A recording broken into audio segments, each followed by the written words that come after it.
Our famous Hollywood actor, John Wayne, is going to help us, albeit unwittingly, together with Devon's finest ballet dancer, Wayne Sleep, to unravel the world of neurological physiotherapy and how to choose a therapist. Let me go back a bit and I'll explain. The world that I live in is a bit small really, only around 4,000 physios in the UK, part of our special interest group called ACPIN, Association of Chartered Physiotherapists in Neurology. So it shows they've got an interest. There is a huge chasm between the evidence-based practice brigade and the practice-based evidence crew. And there doesn't need to be. Humour me a little bit, I'll do my best to explain. If you can stand it, a little bit of history, just a tiny smidgen. In the 50s, 60s and 70s, NHS physios were treating survivors of stroke with a very basic approach, using walking sticks or tripod sticks, ankle braces and calipers to help people get walking again. A very functional approach. But at the same time, Berta Bobath and her husband Karel, they were Hungarian I believe, he was a neurologist, she was a physio. They were working on trying to improve that and make that a little bit better and try and get some better outcomes by changing what we did and the way we thought, more importantly. And some of the ideas that she worked on seemed to improve things, and so the concept spread. And across the NHS for many, many years it was the most widely taught approach. But there are others too. Many books have been written on this, quite a few different methods, and I've studied most of them.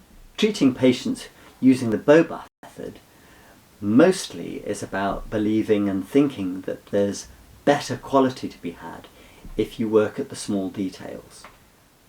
The evidence-based practice people say everything should be based on evidence. Now it's fair comment to say there was little formal research into the effectiveness of Bobath as an approach. But who would fund such an outing? Well, enter the universities. Around about 1990, physiotherapy moved from being taught in teaching hospitals and into becoming an all-degree profession that was taught by universities. And with the university setting came more interest in research and more opportunities to fund that research. The research base for physio in neurological problems is still pretty weak. But here's the thing, a lot of the conflict comes from people saying there's no evidence to show that Bobath works. Well, actually the research, which I'll put a link to in the description below, is that there's no evidence to show it's any better. Having said that, if somebody studied it in depth, what you can say is they've probably got a lot of interest, a lot of experience, bags of enthusiasm, and all sorts of good things which are really going to be very, very useful in what can turn out to be really quite a long process for many people. There's a good chance that for somebody with a pretty big stroke that their recovery will go on for 2 or even more years. So which approach is best? Is it PETO or PNF? Proprioceptive neuromuscular facilitation.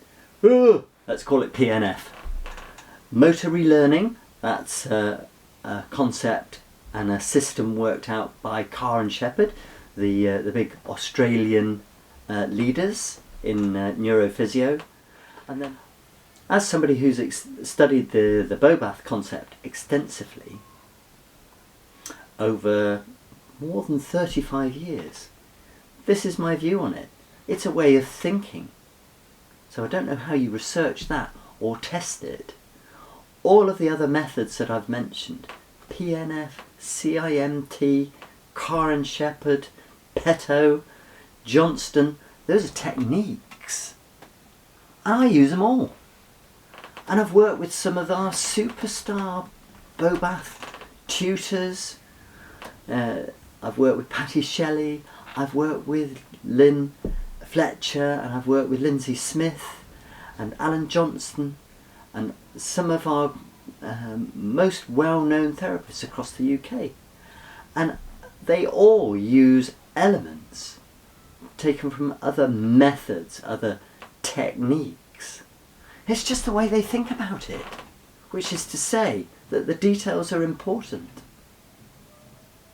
And things like grace and sense of safety, those kind of ideas are equally important if you want to get good outcomes. And in the end, good outcomes, that's really what we're all about, isn't it? So can we start fighting? One of my favourite examples in rehab is the example of two people walking. Wayne Sleep, ballet dancer, and the other John Wayne, famous movie star, with his lurching gait and Wayne Sleep's very precise, almost landing on his toes at every walking step. Two people, as far as I know, with no neurological injury or illness. What they mainly shared was efficiency in their walk. As they grew from childhood to maturity, their nervous systems would have worked to make their respective gaits as efficient as possible. And when it comes to gait training, that's what Bobath is about. Can we make any action more efficient, graceful, rhythmic, expressive, functioning, fun, enjoyable? And sometimes that can be accelerated by the things that we say to people, the way we talk to them, and the way that we hold them. And these are things that we can change. We can change our environment. We can work in the home. We can work in a formal hospital department. So again, my plea, let's stop fighting over whether Bobath works. It's just not really a question. I and all of my colleagues who've been very interested in Bobath would only ever say that what makes a difference is the amount and the quality of exercise that people do. That's what makes them better. It's not some woo-woo thing about how we put our hands on people. And a lot of people would pick away at that. And a lot of therapists and research, and a lot of therapists and researchers pick away at that fact. When I die, you'll probably be able to take a slice of my body and read the word Bobath going through it, like a stick of rock. But my belief is that the thing that gets people better after strokes and head injuries, it's the exercises that they do.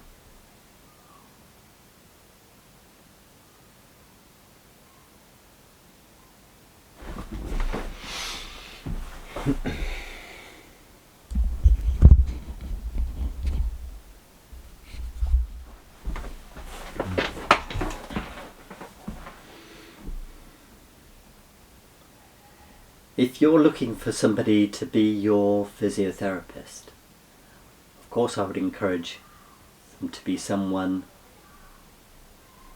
If you're looking to find somebody to be a physiotherapist, physical therapist if you're across the pond in Americas, if you're looking for somebody like that, then it would be my advice that you find somebody who's experienced, somebody who's passionate, somebody who's interested. I wouldn't worry too much about what their label is. Are they Bobath? Are they Peto? Have they studied Carr and Shepherd? Have they studied Brunstrom? Have they studied proprioceptive neuromuscular facilitation? Ooh, sometimes I'm glad of initials, PNF. So there are these various ways of thinking about it. There are these various techniques that can be applied, and it's really good if you've got somebody who can speak all those languages, who's got experience in all of them, because there will be people where a PNF type approach works best, and there will be people who function very well using CIMT, constraint-induced movement therapy. So